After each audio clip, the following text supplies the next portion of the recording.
10 de la mañana con 24 minutos. Seguimos en esta emisión de Aristegui en vivo y me da gusto saludar a Alfredo Figueroa. Alfredo, muy buenos días. Sebastián, muy buenos días y por tu conducto saludos al auditorio. Saludos al auditorio. Dime, ¿qué te pareció este reportaje de Mexicanos contra la Corrupción y la Impunidad que está documentando 252,000 transferencias a través de una institución pública y esto en pleno periodo electoral? Bueno, primero de previo y especial pronunciamiento, como dicen los abogados, Sebastián, eh, quiero celebrar el premio que ha recibido por parte del Confidencial, Aristegui Noticias, tú, Carmen y las demás compañeras y compañeros que participaron en ello. No puedo dejar de decir que la lucha por la libertad de expresión y la lucha por documentar en todos los ángulos cómo ha funcionado la relación de medios de comunicación y el poder, hacen de este reportaje, me parece, una revelación que si bien no ha tenido en el país, por desgracia, la magnitud histórica que representa esta investigación, sí da cuenta de cómo se ha utilizado a una empresa durante muchas décadas para determinar, digamos, el clima, el rumbo social respecto a determinados actores y determinados intereses. Creo que lo que hoy sabemos respecto de eso que fue el Palomar, del comportamiento de Televisa, es un asunto que deberemos seguir avanzando, estudiando y conociendo para saber cuáles han sido las implicaciones históricas que una cosa de esta naturaleza tiene. Así que felicidades, Sebastián, felicidades a todo el equipo y como siempre, por esto y por una trayectoria y por una historia, para mí es un orgullo y un privilegio participar siempre en Aristegui Noticias. Muchas gracias, Alfredo. Un abrazo para ti también, colaborador de este espacio durante ya varios años. Lo hacemos extensivo a todos los que participaron en la investigación de Televisa Leaks, por supuesto a Carmen y a Regina Díez Gutiérrez que asistieron a esta ceremonia. Y muchas gracias. Y sí, es una lucha por la libertad de expresión y por mantener la vigilancia sobre estos grandes corporativos que se venden como eso, como grandes comunicadores, pero que tenían este palomar para distorsionar y para envenenar la discusión pública en el país y que se conoció gracias a este reportaje. Gracias, Alfredo, por el comentario. Por supuesto, hacemos extensivo el abrazo para todo el equipo. Muy bien. A ver, escuchaba ahora la nota, déjame hacer algunas reacciones rápidas respecto de lo de Mexicanos contra la corrupción y la impunidad. A ver, me parece que es un primer trabajo periodístico, tenemos todavía muchas cosas que deberíamos precisar, hay incógnitas importantes para establecer cuál sería la magnitud de un asunto como este. ¿De qué se trata la fiscalización de los recursos de los partidos políticos? Bueno, siempre que tú consignas un gasto, Sebastián, lo primero que hay que ver es, ¿se tiene documentado cuál es el origen de los recursos que emplea un partido político? ¿Se tiene documentado cuál es el destino de los recursos de ese partido político? Y se tiene documentado cuál es el monto, digamos, implicado en el caso del gasto que realizó el partido político. Lo que presenta Mexicanos contra la corrupción y la impunidad en una primera revisión, lo acabo de escuchar, así que tomemos las salvaguardas del caso. Lo primero que yo te diría es, no parece estar claro, pero no podría no haberse, digamos, informado al Instituto Nacional Electoral un gasto ordinario o de campaña. Hay que revisar de qué tipo de gasto estamos hablando. Es decir, si está documentado que hay una relación con Morena, entonces es un hecho que debieron haberlo documentado, debieron haberlo, digamos, informado al Instituto Nacional Electoral. Los gastos ordinarios, Sebastián, tardan mucho tiempo en ser revisados por parte de la autoridad electoral. No así los gastos de campaña, que se reportan mucho más rápidamente porque tienen que ver con quién obtiene un resultado, una victoria, etcétera. El destino está claro en una parte que ha sido este convenio. No tenemos claro, hasta donde yo entendí, tú me corregirás, cuál es el monto implicado, pero lo que sí llama la atención profundamente es que si el destino fue dispersar apoyos sociales, o así se frasea, pues desde luego ahí hay, sin ninguna duda, si el significado de la palabra apoyos sociales es la que representan esas palabras, pues desde luego estaríamos potencialmente frente a una ilegalidad pues muy importante porque los partidos políticos reciben recursos públicos, pero no tienen la posibilidad de utilizar esos recursos para ofrecer apoyos sociales, eso desde el punto de vista estrictamente de la fiscalización, pero además si se hiciera una cosa de esta naturaleza, evidentemente se tendría que abrir una vía de análisis de si esos recursos de apoyos sociales fueron utilizados para eventualmente, digamos, condicionar la libertad de sufragio o tratar de comprar la voluntad ciudadana. Creo que el centro de la discusión debería concentrarse en esos ángulos, Sebastián, y creo que sería muy, muy, muy, muy importante. Ahora bien, si uno hace, digamos, un análisis más o menos rápido, porque yo no advierto, veo que hay un monto, digamos, que lo que está, digamos, consignado es un monto de lo que costaron las comisiones, ¿no? Según entiendo, serían comisiones cobradas por cerca de 3 millones de pesos, pero esas son las comisiones que se cobraron. La pregunta a 3 millones y algo más. La pregunta es cuál es la cantidad de montos dispersados, digamos, porque lo que se señala ahí, rápidamente te lo digo, es que se realizaron 140,000 pagos. ¿De cuánto fueron los 140,000 pagos? ¿De 100 pesos? ¿De 500 pesos? ¿De 1,000 pesos? ¿De 2,000 pesos? ¿De cuánto fueron las operaciones de esos pagos?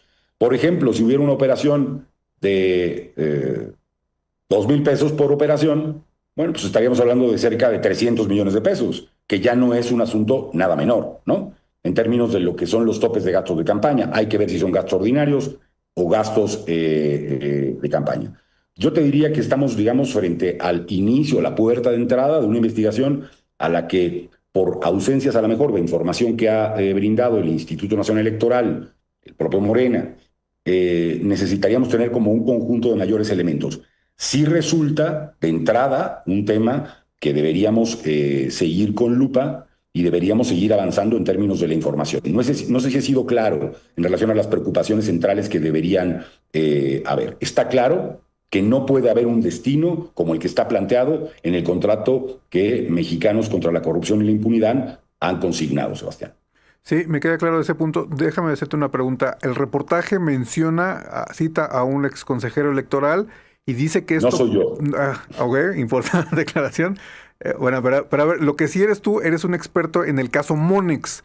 Y este ex Sí. consejero electoral dice que esto podría, le huele a Monex. A ti, con esta información preliminar, digamos, estamos en una fase inicial, ¿esto se te hace un caso Monex 2? Mira, no necesariamente por varias razones. Es decir, sí, efectivamente sí soy un especialista en el caso Monex, me tocó arrancar esa investigación, luchar dentro del instituto con la información que originalmente reveló justamente ustedes, el equipo de Carmen Aristegui en otra época de la historia, y pelear pues duramente por llegar a una investigación al respecto. El tema en aquella época es que las reglas de fiscalización eran distintas a las de ahora, hay una diferencia muy, muy relevante. Lo que ocurrió entonces fue que no había un reporte todavía del Partido Revolucionario Institucional para este proceso de dispersión, que no había claramente y hubo claramente una constitución ex post de contratos para, una vez que se encuentra, digamos, el recurso, se ponen a subsanar para hacer reportes, etcétera, ¿no?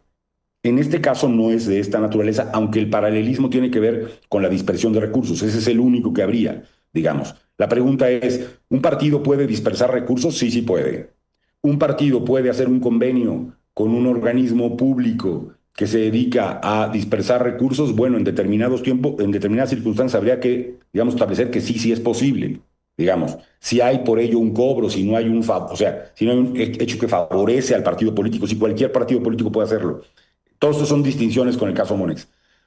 Y la tercera cosa que creo que importa mucho, aquí lo que está, digamos, importante y que el INE tiene que dar cuenta sí o sí, es en qué se destinaron esos recursos. ¿Me explico? ¿Cuánto fue por cada una de esas transacciones lo que se transfirió? ¿Quiénes fueron las personas beneficiarias de esos recursos? ¿Para qué propósito concretamente? Y tener todo esto por acreditado en términos de la auditoría. Entonces, ¿hay algún paralelismo en términos de dispersión? Nos hace recordar aquello, pero hoy las reglas son completamente distintas y de hecho, buena parte de modificaciones que se realizaron en torno a la legislación electoral provienen de aquel caso, en muchos sentidos paradigmático, que realizamos de investigación del caso Monex, Sebastián. Pues sí, tendremos que darle seguimiento a este caso para ver si crece, para ver si Morena, igual Morena da una respuesta y con eso soluciona todas las dudas que hayan sobre este tema, pero si no estaremos observando la actuación de las autoridades del INE y de quien decida sumarse a este caso hasta aclarar al 100% de dónde viene el dinero, para qué se utilizó y por qué no aparece en los sistemas de transparencia que tenemos a la mano. Alfredo, ¿estás planeando analizar el caso Rocha Moya y la reacción de la presidenta, es verdad? Sí, me sigue sorprendiendo, Sebastián. Yo no sé si a ti, al auditorio, pero me sigue sorprendiendo muchísimo escuchar a la presidenta con frases como que esto es un asunto que no tiene que ver sino con una pequeña oficina en los Estados Unidos, que no se trata de una acusación formal, de hacer afirmaciones, Sebastián, que pues carecen de verosimilitud en muchos sentidos. Lo que quiere decir que el caso Rocha Moya y el eje de coordenadas desde donde se está reconstruyendo la relación, digamos, no solo con Estados Unidos, sino además el relato político del oficialismo hoy sigue teniendo un hilo, déjame decirlo así, de incongruencia, de enormes dificultades para poder sostener esta posición que a todas luces es una posición, me parece, insostenible. ¿Cómo puede uno aceptar sin más, Sebastián, que haya frases tales como las que hemos escuchado por la presidenta de la República, relativas a que no existe una acusación formal en el caso de los Estados Unidos? Es decir, evidentemente no hay un juicio finalizado, no hay una condena, digamos, ¿hay o no una acusación en los Estados Unidos de culpabilidad? Sí, sí la hay, y la presidenta insiste en decirnos que no, sí es formal esa acusación. ¿Hay una acusación que además ha pasado por un control judicial en los Estados Unidos? La respuesta es sí, sí ha pasado por un control judicial. Sí hay un gran jurado, está la fiscalía implicada, sí están implicados, digamos, un juez en el Distrito Sur de Nueva York, y la presidenta de la República insiste en quitar todos los méritos respecto de todos estos elementos para sostener, digamos, o un proceso de defensa que ella atribuye a la soberanía, pero que me parece que evidentemente no le está funcionando desde el punto de vista del relato político, porque ese elemento de defensa carece de las bases jurídicas suficientes para poder afirmar lo que ella afirma, que en muchos casos son abiertas mentiras y en otros casos son ambigüedades o usos del lenguaje propios que permitan, digamos, matizar, disminuir, etcétera, la preocupación que hay a este respecto. Incluso en el ánimo, digamos, que hoy es mundialista y que la gente está implicada, digamos, en las quinielas del fútbol, lo que hoy tenemos sigue siendo un desprestigio muy importante del oficialismo, de la presidenta, de su partido, del círculo cercano al poder, en un ejercicio de defensa que me parece no tiene otro destino sino la colisión y la caída subsecuente de la credibilidad pública de la presidenta Claudia Sheinbaum, quien ha decidido desde el momento, y sostiene esto en cada instante, no colocarse como le correspondería, me parece, como la jefa del Estado mexicano y actuar en función de los méritos del caso, empezando por dar una explicación clara de qué es lo que está en juego aquí. Hay una acusación que no solamente es contra el señor Rocha Moya, sino que es prácticamente contra todos los niveles de gobierno dentro del estado de Sinaloa como un estado subnacional controlado por el narcotráfico y por el crimen organizado. Y el conjunto de declaraciones que hemos estado escuchando de parte de distintas instancias norteamericanas indican sin lugar a duda que no sería el fin de las acusaciones y que esta relación con el vínculo de los Estados Unidos hoy sí investigando ya no, digamos, a los narcotraficantes conocidos, típicos, al Chapo, al Mayo, etcétera, sino a los vínculos del poder político con el crimen organizado, en qué medida hay subordinación de los políticos al crimen organizado o en qué medida hay sociedad entre los políticos y el crimen organizado o en qué medida hay subordinación de los narcotraficantes al poder político, es algo que está en el centro de, digamos, el destino político del país, dadas las condiciones hoy de tránsito de drogas tan graves como es el caso del fentanilo y que han provocado tantas muertes en los Estados Unidos y tantas muertes también en el caso de México y todo lo que representa digamos, suerte de lugar no solo de producción, sino de tránsito mundial que representa el país, esta gran central de abastos, diría yo, en cierto sentido, cuyo núcleo, cuyo corazón en muchas partes es el caso de Sinaloa. Entonces, me sigue sorprendiendo, digamos, la insistencia en la deriva de defensa que ha hecho la presidenta de la República y me parece que si somos justos con los hechos y somos justos con la evidencia que hay en el país, es claro, es muy claro que Claudia Sheinbaum está dispuesta a no decir la verdad y a sostener, digamos, por una razón parecería de partido, parecería de subsistencia, e incluso, digamos, uno puede especular si hay una implicación del expresidente de la República en todo esto, que será todo ello en su periodo, o si la propia presidenta tiene alguna preocupación en lo individual respecto de todo lo que podría revelar potencialmente lo que los Estados Unidos están planteando. Ojo, vuelvo a decir algo que me parece importante siempre consignar. Hay presunción de inocencia hasta que no se compruebe lo contrario, pero hasta que no se llegue al juicio y las personas implicadas establezcan un nivel de defensa, escuchen de lo que se les acusa y puedan tener el derecho a ser escuchadas y entonces sí, conocido todo el conjunto probatorio que está en su contra y todo el conjunto de elementos que ellos plantean para probar su inocencia e incluso, Sebastián, para probar que hay dudas razonables si vemos el sistema de los Estados Unidos, bueno, entonces estaríamos claramente ante la posibilidad de entender a cabalidad qué es lo que ocurre con un caso como el que estamos hablando. Pues sí, pero nada más, déjame decirte una cosa que hace un ratito tuiteó Enrique Insunza, el senador morenista, que no planea solicitar licencia y lo que dice en su tuit es que planea quedarse en el cargo hasta 2030. Así que así están las previsiones de uno de los 10 acusados junto a Rubén Rocha y como nos dices, ahí estamos observando también la actuación de la presidenta que se mantiene en esta defensa a Rubén Rocha pese a los señalamientos de Estados Unidos. Alfredo, muchas gracias por habernos acompañado el día de hoy. Sebastián, un fuerte abrazo por el Televisa Leaks y saludos al auditorio. Que México gane mañana a los coreanos. Ahí está. ¿Cuál es tu pronóstico para cerrar?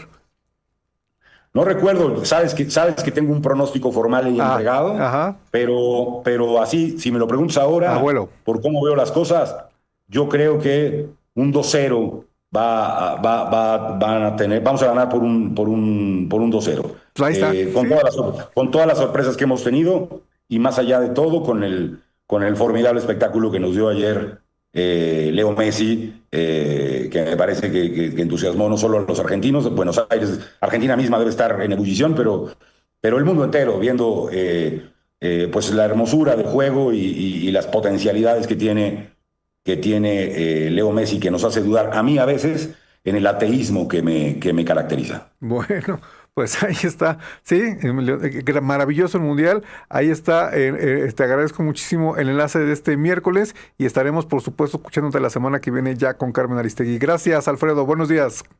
Un fuerte abrazo. Un fuerte abrazo, Alfredo Figueroa. Y déjeme presentarle, ya que estamos hablando.